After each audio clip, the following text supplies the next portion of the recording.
اب چلتے ہیں آج کی اہم ترین خبروں کی طرف. کافی ساری خبریں ہیں, آپ کو جنگ کے محاذ سے بھی بہت ہی اہم اپڈیٹس دینی ہے, لیکن اس سے پہلے میرے ایک ٹویٹ نے پاکستان میں ایک نئی جنگ چھیڑ دی, اس پر آپ کو اپڈیٹ دے دیں. کل میں نے پاکستان میں ایک خبر بریک کی اور وہ خبر یہ تھی کہ اسحاق ڈار صاحب کی جو پاکستانی جرنلسٹوں کے ساتھ ملاقات ہوئی, اس ملاقات میں اسحاق ڈار صاحب نے 3-4 اہم باتیں کی. ان کے مطابق جو میرے سورسز کلیم کر رہے ہیں, اور یہ میرے سورسز جو ہیں وہ ایک سے زیادہ ہیں. آپ کو پتا ہے کہ جب سنی سنائی خبر ہوتی ہے, خبر کے اندر کچھ جھول ہوتا ہے, کچھ مجھے شک ہوتی ہے, تو میں کھلے دل سے آپ کے سامنے رکھتا ہوں. شاید پاکستان میں اس کا رواج کم از کم ویلاگز کے اندر میں نے ہی رکھا. ہاں, جو کریڈیبل جرنلسٹ ہیں وہ تو ہمیشہ سے جو اخبارات میں لکھتے ہیں یا اپنے پروگرامز کرتے ہیں, میں کریڈیبل جرنلسٹوں کی بات کر رہا ہوں, وہ تو ہمیشہ سے اس طرح کی جو جرنلسٹک ایتھکس ہیں ان کو برتتے رہے ہیں. لیکن ویلاگز کے اندر کھلی آپ یہ کہہ لیجئے کہ خبریں چھوڑی جاتی تھی, چھرلیاں چھوڑی جاتی تھیں, اور سنی سنائی باتوں کو مصدقہ خبریں بنا کر آپ کے سامنے رکھا جاتا تھا. آپ نے اور ہم نے یہ نیا کام شروع کیا جو مصدقہ نہیں ہے, کئی دفعہ وہ بھی شیئر کرنا پڑتی ہے. مصدقہ نہیں ہوتی لیکن آپ کے سورسز اتنے قریب ہوتے ہیں خبر کے کہ آپ کو لگتا ہے کہ شاید یہ خبر درست ہو, تو آپ سامنے رکھ دیتے ہیں. لیکن پھر اخلاقیات کا تقاضا یہ ہے کہ آپ ڈسکلوز کریں کہ آپ شور نہیں ہیں اس خبر کے بارے میں. تو یہ جو میٹنگ ہوئی جرنلسٹوں کے بارے میں, اس میں سے جب جرنلسٹ باہر آئے اور ان میں سے کم از کم 2 لوگوں سے میری بات ہوئی. جی ہاں, تو کیونکہ میری 2 مختلف لوگوں سے بات ہوئی, بہت ہی کریڈیبل لوگوں سے بات ہوئی, وہ خود اسحاق ڈار صاحب کی باتیں سن کے آئے, اس لیے میرے پاس اتھینٹک انفارمیشن تھی. پھر میں نے فورن آفس کے کسی ذرائع سے تیسری لیول کے اوپر اتھینٹیکیٹ کیا اس خبر کو, اور جب وہ اتھینٹک ہو گئی تو میں نے ٹویٹ کیا. میرے ٹویٹ پر ساتھ ہی آگ لگ گئی کہ یہ بات تو ہوئی نہیں. اب وہاں پر ہوا کیا, پہلے ذرا وہ آپ کو بتا دوں اور اس کے بعد بتاتے ہیں کہ آگ لگی تو کیوں لگی. ہوا یہ کہ اسحاق ڈار صاحب کو جب یہ تمام جرنلسٹ وہاں ملنے گئے, اس کے بعد وہاں پر اسحاق ڈار صاحب نے جب یہ اوپننگ کی اپنی ملاقات کی, تو اس میں انہوں نے یہ بتایا کہ میں آج کل بہت تھک گیا ہوں, اور میں نے کیونکہ اس سارے جو نیگوسیشن تھی اس کے اوپر بہت محنت کی ہے, تو میں بہت شب و روز کام کرتا رہا ہوں. شکر ہے انہوں نے شبانہ روز نہیں کہا, شہباز شریف تو شبانہ روز کہتے ہیں, انہیں کوئی شبانہ یاد آ جاتی ہے. انہوں نے کہا کہ میں نے شب و روز کام کیا ہے جس کی وجہ سے میں بہت تھک گیا ہوں. میں نے بڑی ایفرٹ کی ہے نیگوسیشنز میں, لیکن توڑ نہیں چڑھی. پھر دوسری بات انہوں نے لوگوں کو یہ بتائی کہ امریکہ ہم سے بڑا خوش ہے, وہ مذاکرات کرنے آنا بھی چاہتا تھا, جے ڈی وینس صاحب بھی آنا چاہتے تھے, لیکن ایران 2 دفعہ اقرار کر کے انکار کر گیا. اب ایران نے 2 دفعہ اقرار کیا یا نہیں یہ ایران ہی بتا سکتا ہے کم از کم, لیکن وہاں پر اسحاق ڈار صاحب نے یہ کلیم کیا. اسی طرح جے ڈی وینس آنا چاہتے تھے یا نہیں یہ وہی بتا سکتے ہیں, لیکن جو کلیم اس ملاقات کے اندر اسحاق ڈار صاحب نے کیے وہ میں آپ کے سامنے رکھ رہا ہوں. اس کے بعد اسحاق ڈار صاحب نے آگے چلتے ہوئے مزید یہ کہا کہ یو اے ای ہم سے خفا ہے. ایران کی بات تو انہوں نے کر دی کہ ایران اب نہیں مان رہا, اب یہ مذاکرات نہیں ہوں گے. آگے انہوں نے اگلی بات کہی کہ یو اے ای ہم سے خفا ہے. انہوں نے کہا کہ یو اے ای ہم سے بہت سارے تقاضے کر رہا تھا جو ہم پورے نہیں کر سکتے تھے, اور وہ تقاضے سعودی عرب پاکستان ڈیفنس جو ہمارا پیکٹ ہے, اور ایران کی جو وار ہے, اور جو یو اے ای کی ہم سے ایکسپیکٹیشنز ہیں اس کے اوپر. انہوں نے کہا کہ کیونکہ وہ بہت غصے تھے ہم سے, اور آگے ایک سورس نے کہا کہ نخرے کا لفظ استعمال کیا, دونوں دوسرے سورسز نے یہ لفظ استعمال نہیں کیا, اس لیے اس لفظ کو ہم اتھینٹکلی آپ کے سامنے نہیں رکھیں گے. یہ انہوں نے ضرور کہا کہ وہ ہم سے ناراض ہیں. انہوں نے ہم سے پیسے واپس مانگ لیے. یہ جو اگلی سٹیٹمنٹ ہے یہ کوٹ اینڈ کوٹ جو انہوں نے کہا وہ آپ کے سامنے رکھ رہا ہوں. انہوں نے ہم سے اپنے پیسے واپس مانگے. مجھے بہت برا لگا. میں نے فیلڈ مارشل کو اور وزیر اعظم کو کہا کہ ان کے منہ پر ان کے پیسے ماریں, ان کے پیسے ان کے منہ پر ماریں, مطلب ان کو فوری پیسے واپس کریں, اور اب ہم ان کے پیسے واپس کرنے جا رہے ہیں. یہ ان کے اپنے الفاظ ہیں جو میں پوری ذمہ داری سے آپ کے سامنے رکھ رہا ہوں, جو میرے سورسز نے کلیم کیا. 3 کم از کم 2 لوگوں سے میری بات ہوئی جو اس میٹنگ میں تھے. تیسرا سورس فورن آفس سے ریلیٹڈ جہاں سے یہ خبر ہم نے اتھینٹک کی کہ کیا یہی باتیں ہوئی ہیں کہ نہیں. پھر انہوں نے کچھ بات ایران اور سعودی عرب اور ایران کے بارے میں بھی کی, جو ممکنہ ان کی لگنے والی جنگ صورتحال. میں قومی مفاد میں, اب آپ میں سے بہت سارے کہیں گے کون سا قومی مفاد, لیکن آپ کو یہ بات سمجھنی ہوگی کہ میری پوزیشن بہت ڈیفرنٹ ہے. میں عمران خان صاحب سے بھی ریلیٹڈ ہوں پارٹی کے حساب سے, اور اس کے ساتھ ساتھ میں نے ایک حکومتی عہدے پر بھی کام کیا. مجھے نیشنل انٹرسٹ کیا ہوتا ہے کیا نہیں ہوتا اس کی میری شاید انڈرسٹینڈنگ اور ہو، آپ کی اور ہو سکتا ہے کسی جگہ پر میری انڈرسٹینڈنگ غلط ہو اور آپ کی صحیح ہو، لیکن پھر بھی جو میرا کانشیس مجھے بتا رہا ہے کہ کہاں مجھے رکنا چاہیے وہاں میں رک رہا ہوں۔ انفارمیشن میرے پاس وہ بھی پوری ہے، ایک لفظ ہے ڈار صاحب کا، اور میرا مشورہ ڈار صاحب کو یہی ہوگا کہ وہ کیونکہ جذباتی آدمی ہیں، وہ ایک چارٹرڈ اکاؤنٹنٹ رہے ہیں اور اس میں سے نکل کے انہوں نے اکانومی کی ٹوپی سب کے سروں پر پہنائی ہے، وہ جو شعبے بازی ہے وہ فورن پالیسی کے اندر نہیں چلتی۔ فورن پالیسی بہت ہی باریک اور ڈیلیکیٹ کام ہے، یہ بہت ہی مہارت کے ساتھ اور بڑی انٹیگریٹی سے، جی ہاں یہ جو آخری لفظ کہنے والا ہوں یا کہہ رہا ہوں یہ بہت ہی امپورٹنٹ ہے، یہ بہت ہی انٹیگریٹی کے ساتھ کیا جاتا ہے۔ فورن پالیسی کے اندر نہ ہی بڑکے مارتے ہیں، نہ ہی زگ زیگ مارتے ہیں، نہ ہی چلاکیاں کرتے ہیں۔ تو جو انہوں نے ایران اور سعودی عرب کے بارے میں بات چیت کی، میری ان سے گزارش ہوگی کہ ایسی میٹنگز کے اندر جرنلسٹوں کے ساتھ ایسی گفتگو سے آپ اجتناب کریں۔ آپ پاکستان کے قومی مفادات کو نقصان پہنچا رہے ہیں، پاکستان کو غلط جگہ پر لے جا کر کھڑا کر رہے ہیں ایسی باتیں کر کے۔ لیکن بہرحال انہوں نے یہ میٹنگ کی، اس میٹنگ کے بعد جب میرے سورسز سے میرے پاس یہ خبر آئی تو میں نے ٹویٹ کر دی۔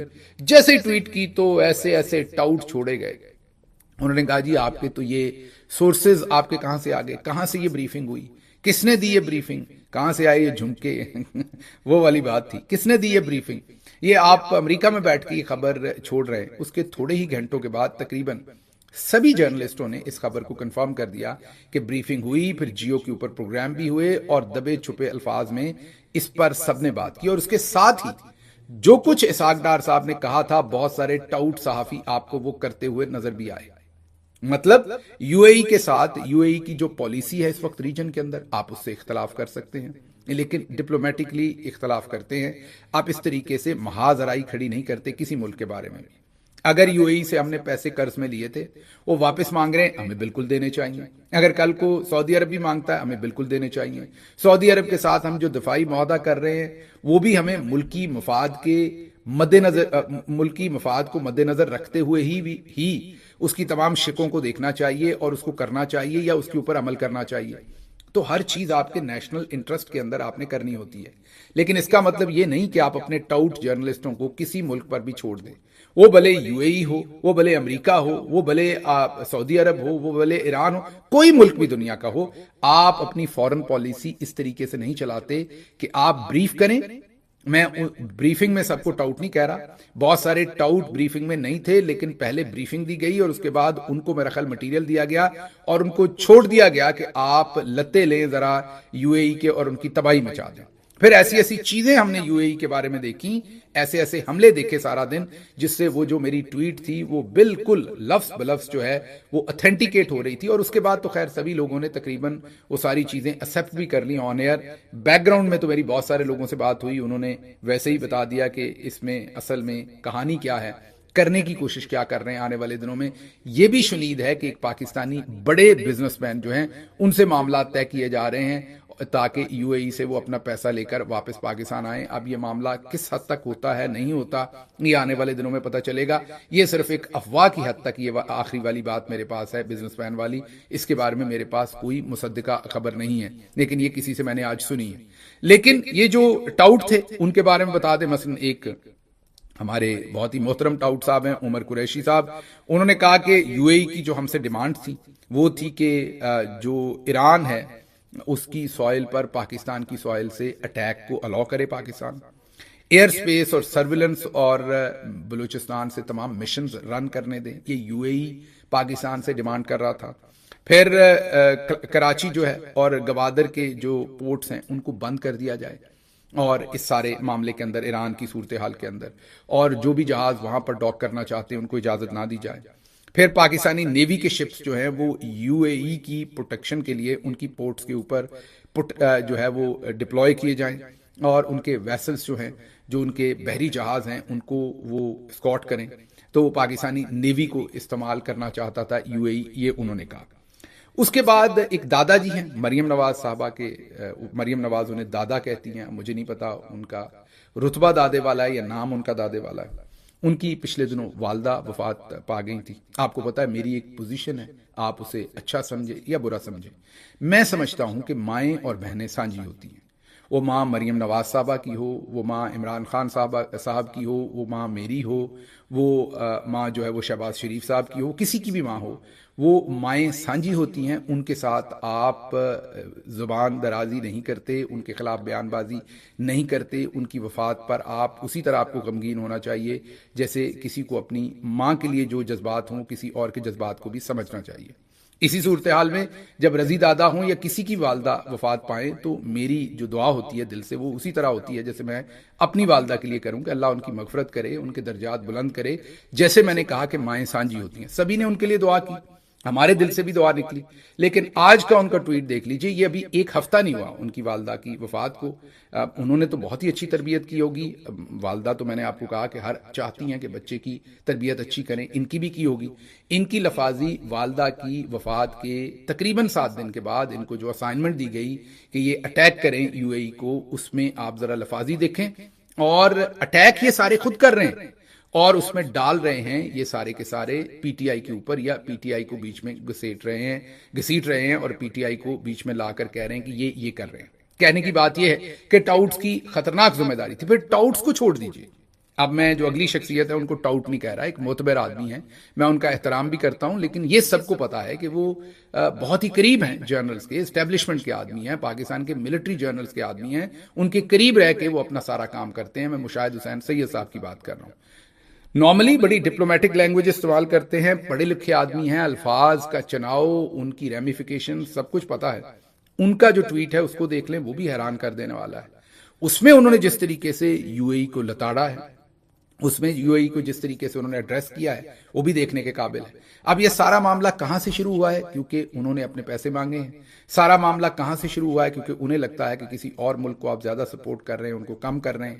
یہ والے معاملے میں یہ کہہ رہا ہوں دوبارہ سے کہ ہو سکتا ہے مجھے بھی ان کی پالیسی سے اتنا ہی اختلاف ہو، لیکن جب آپ نے الفاظ استعمال کرنے ہیں، آپ نے ان کے ساتھ آڈا لگانا ہے، تو آپ نے اپنے ملکی مفاد کو ضرور مد نظر رکھنا ہے. میں نے بار بار آپ کو بتایا کہ پاکستان کی کل آمدن 60 ارب ڈالر کے قریب ہے.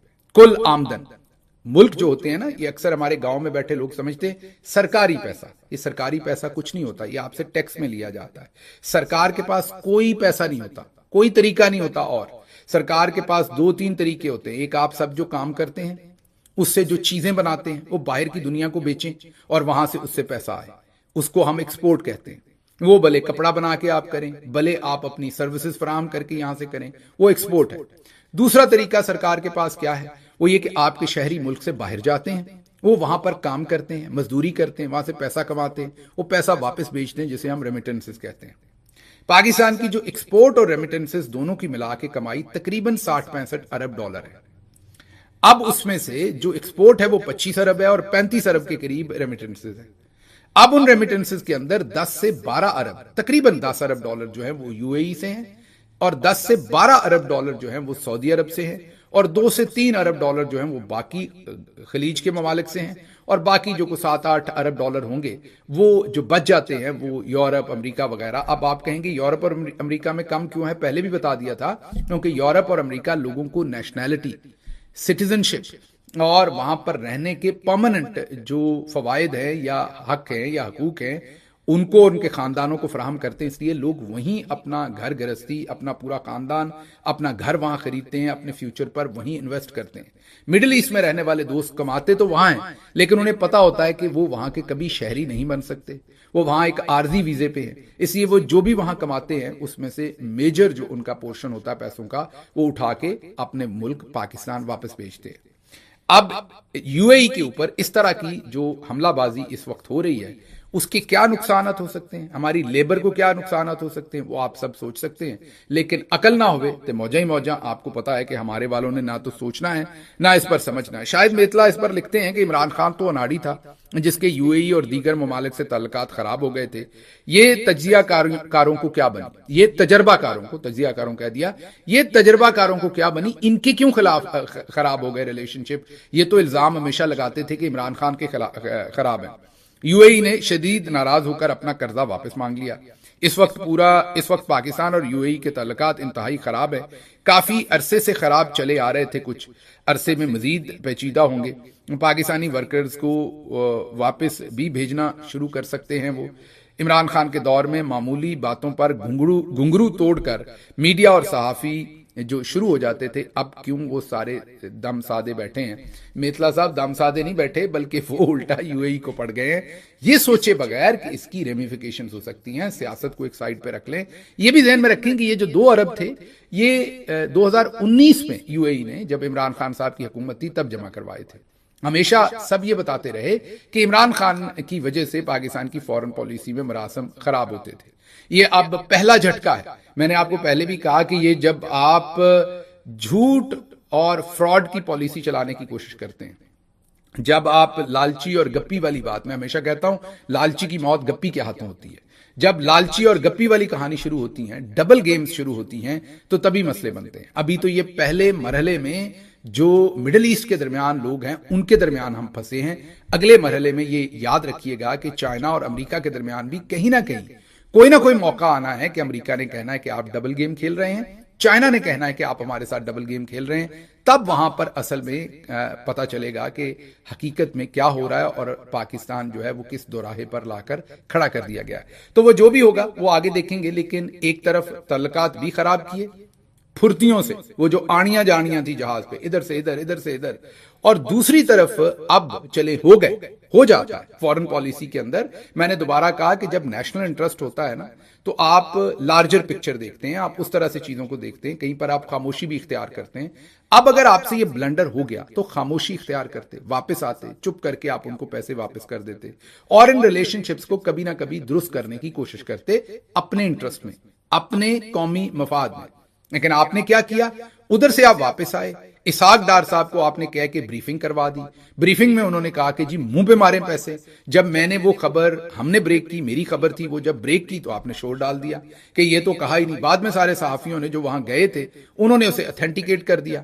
اس کے بعد آپ نے سارے ٹاؤٹ چھوڑ دیے یو اے ای کے اوپر، وہی باتیں اب آپ اوپنلی ان کو کہہ رہے ہیں۔ یہ کہاں کی عقل ہے؟ یہ آپ کہاں پر عقل مندی کر رہے ہیں؟ اگر آپ، اور آگے جو آپ نے سعودی عرب اور ایران کے لیے باتیں کی وہ تو ہم نے کی نہیں، اگر وہ بھی ذرا تھوڑی سی آپ احتیاط برتیں تو بہتر ہے۔ لمبی ہو گئی بات، آگے چلتے ہیں۔ حنیف عباسی صاحب نے ٹیلی ویژن کے اوپر کچھ سٹیٹمنٹس دی، میں صرف سٹیٹمنٹس رکھوں گا سامنے، باقی آپ نے خود فیصلہ کرنا ہے کہ وہ کیا کہہ رہے ہیں۔ وہ کہہ رہے ہیں پوری قوم اور دانشور سنیں، 193 جو ملک ہیں ان میں کسی کا آرمی چیف ڈائریکٹ امریکی صدر سے بات نہیں کر سکتا، ہمارا کر رہا ہے۔ انہوں نے پھر کہا کہ وزیر اعظم ایم بی ایس سے اور وزیر خارجہ، ایرانی وزیر خارجہ سے بات کر رہا ہو تو آپ خود ہی سوچیں کہ اس سے کتنی بڑی عزت پاکستان کی ہے۔ اب حنیف عباسی صاحب بتانا یہ چاہ رہے ہیں کہ صدر ٹرمپ سے آرمی چیف ڈائریکٹ بات کرتے ہیں، شہباز شریف بیچارے وہاں بات نہیں کر سکتے۔ پھر آرمی چیف انہیں بتاتے ہیں کہ اب آپ ایم بی ایس سے فلاں بات کر لیں، یا پہلے وہ ایم بی ایس سے معاملات طے کر کے آتے ہیں۔ آپ سب کو پتا ہے پہلے گئے تھے آرمی چیف، پھر وہ شہباز شریف کو بھیجتے ہیں۔ ان کے حساب سے یہ جمہوریت کے لیے بہت ہی عزت کی بات ہے۔ آپ کامنٹس میں ضرور بتائیے گا کہ یہ کتنی عزت کی بات ہے۔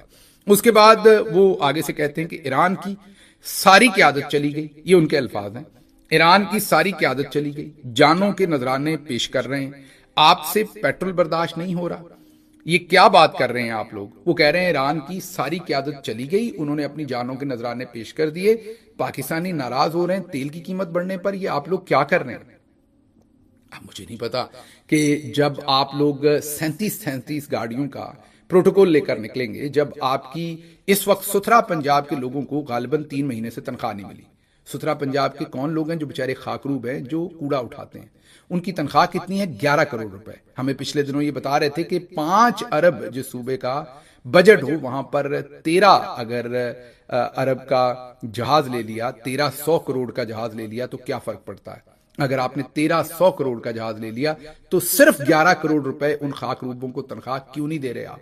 آج ہی اوکاڑا سے ایک سٹوری ہے کہ ایک باپ اپنی بیٹی کو جب ہاسپٹل لے کے آیا، ڈاکٹر صاحبہ نے اس جو باپ تھا اس کی بیٹی کو اس کی گود میں ہی چیک کیا تو اس کی سانس نکل چکی تھی، پھر اس کو بستر پر لٹایا، اس کو کوشش کی انہوں نے جو بھی ڈاکٹرز کر سکتے تھے، لیکن بچی پہلے ہی فوت ہو کے ہاسپٹل پہنچی تھی، جاں بر نہ ہو سکی۔ باپ سے پوچھا اس کو کیا ہوا تھا، اس نے کہا کہ اسے بخار تھا بہت شدید، کتنے دنوں سے تھا؟ بہت دنوں سے تھا۔ ہاسپٹل کیوں نہیں لائے؟ اس نے کہا کہ وہ بے نظیر انکم سپورٹ پروگرام کے پیسے ملے ہیں تو میں یہاں لے کر آیا ہوں، ان کی بیگم کو ملے ہوں گے تو میں یہاں پر لے کے آیا ہوں، ہمارے پاس پیسے نہیں ہیں۔ عمران خان نے ان لوگوں کو ہیلتھ کارڈ دیا تھا، آپ لوگوں نے ان سے ہیلتھ کارڈ چھین لیے. آپ اب کہہ رہے ہیں کہ پیٹرول مہنگا ہو رہا ہے جو ان کی استطاعت سے زیادہ ہے، تو آپ انہیں کہہ رہے ہیں کہ آپ شور کیوں مچا رہے ہیں؟ ادھر ایران میں دیکھیں انہوں نے تو اپنی جانیں دے دی اور آپ آواز کیوں اٹھا رہے ہیں؟ ایسی ہی بات رانا ثناء اللہ نے کہی. انہوں نے کہا کہ پیٹرول بڑھنے کا اگر آپ نے احتجاج کرنا ہے تو اسرائیلی وزیر اعظم کے خلاف کریں. حالانکہ آپ سب کو پتا ہے کہ وہاں پر آپ کوئی بھی احتجاج کریں اور اسرائیل کے خلاف کریں، فلسطین کے حق میں کریں، کوئی بھی احتجاج کریں تو آپ کو اٹھا لیا جاتا ہے. لیکن آج رانا ثناء اللہ کہہ رہے ہیں کہ پیٹرول ہم نے نہیں بڑھایا، اسرائیلی وزیر اعظم کے خلاف احتجاج کریں اگر کرنا ہے، یہاں پر احتجاج نہ کریں، یہاں پر چپ کر کے برداشت کریں. اور پھر یہ اس پریس کانفرنس کے ساتھ ہی ان کے اپنے ہی وزیر اعظم نے جو ٹیکس لیوی ٹیکس ڈبل کیا تھا، 1 لیٹر کے اوپر یہ 211 روپے ٹیکس لے رہے تھے، 1 لیٹر کے اوپر 211 روپے ٹیکس لے رہے تھے. پوری دنیا میں نمبر 1 آ گئے تھے تیل بڑھانے والوں میں، اور پھر انہوں نے یکا یک اس کو آدھا کر دیا اس لیوی ٹیکس کو ایک ہی رات میں. تو پھر رانا ثناء اللہ سے پوچھا جائے کہ کیا وہ بھی اسرائیلی وزیر اعظم کے کہنے پر کیا تھا؟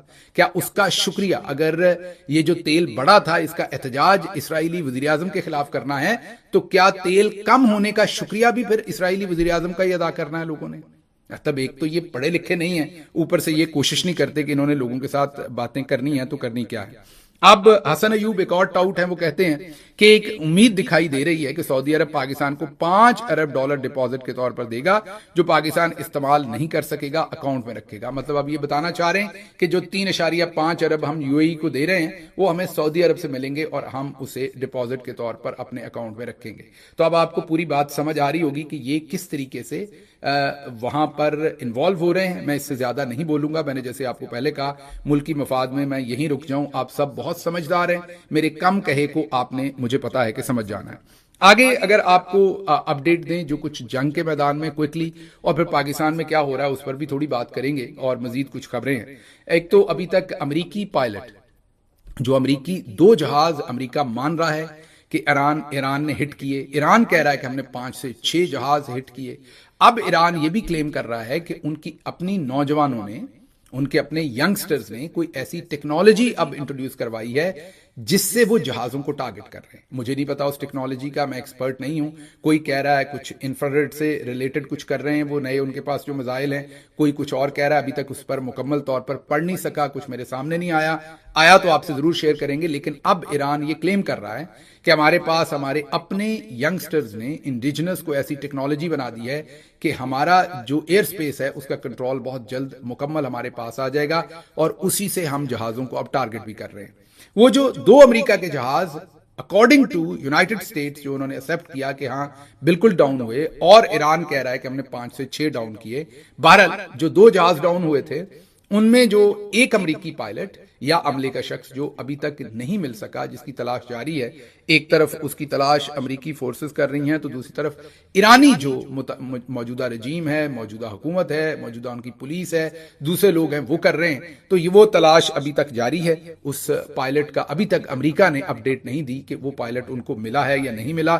دوسری طرف ایران نے اسرائیل پر 94 ڈرونز کی جو لہر ہے وہ داغ دی ہے، اور ڈرونز کی تعداد زیادہ ہو گئی ہے، میزائلوں کی تعداد زیادہ ہو گئی ہے. صدر ٹرمپ نے پچھلے دنوں کہا تھا ان کی کیپیسٹی تباہ کر دی ہے، لیکن نظر اپوزٹ آ رہا ہے کیونکہ اس وقت UAE کے اوپر بھی بہت حملے ہو رہے ہیں اور اسرائیل پر بھی بہت حملے ہو رہے ہیں، اور میزائلوں کے اندر بہت زیادہ تیزی آ گئی ہے.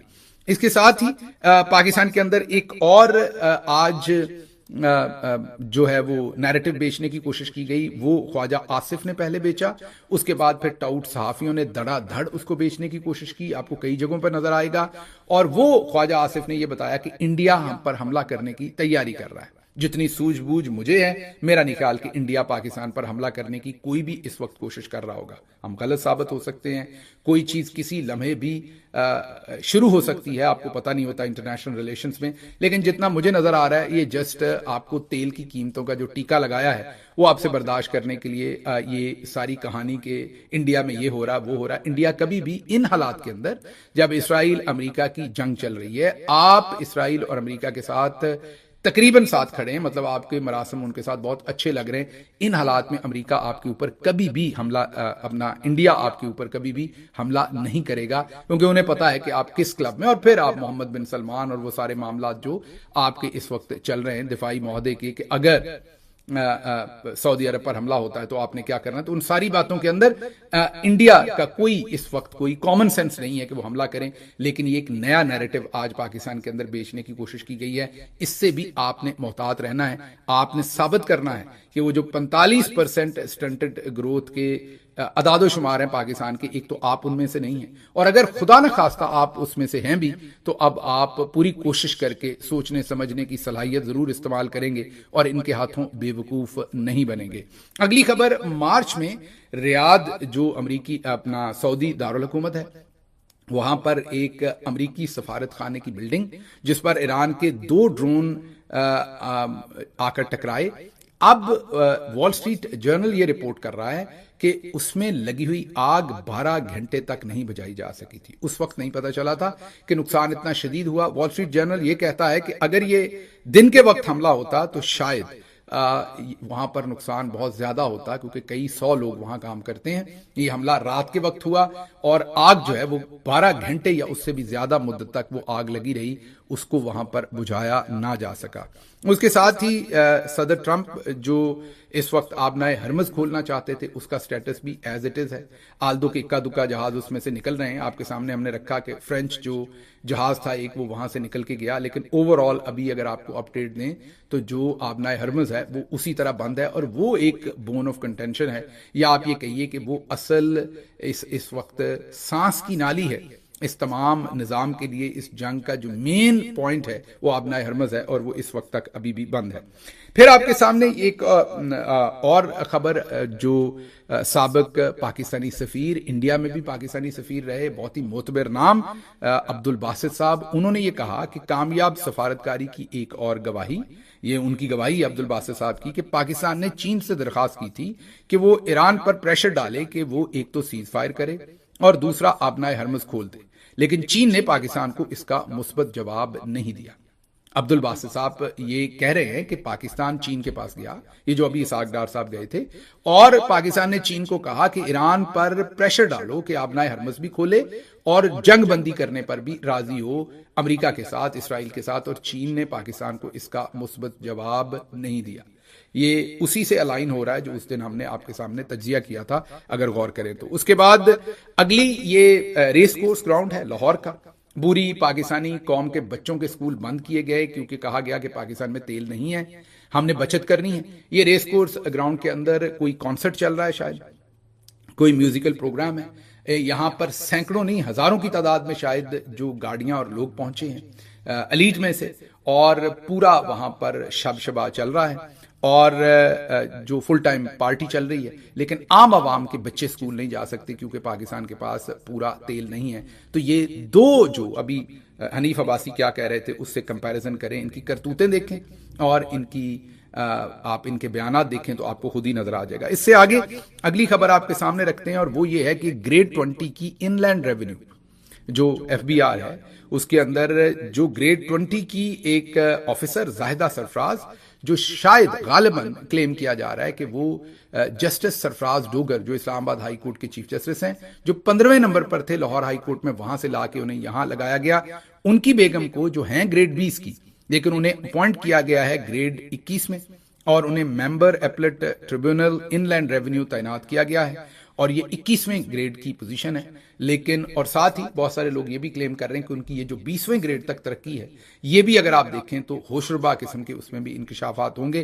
تو یہ اس کو پانچوں گھی میں کہتے ہیں کہ خود جسٹس صاحب چیف جسٹس ہیں, اس کے پیچھے ان کی بیگم جو ہے وہ آپ کے سامنے ان لینڈ ریونیو کے اندر گریڈ 20 میں ہوتے ہوئے 21ویں پوزیشن لے رہی ہیں. بس اللہ خیر صلاح. پھر ضمیر نے کیوں جاگنا ہے, ضمیر سویا رہے گا. مجھے یہاں سے اجازت دیجیے. اللہ آپ کا حامی و ناصر ہو. پاکستان زندہ باد.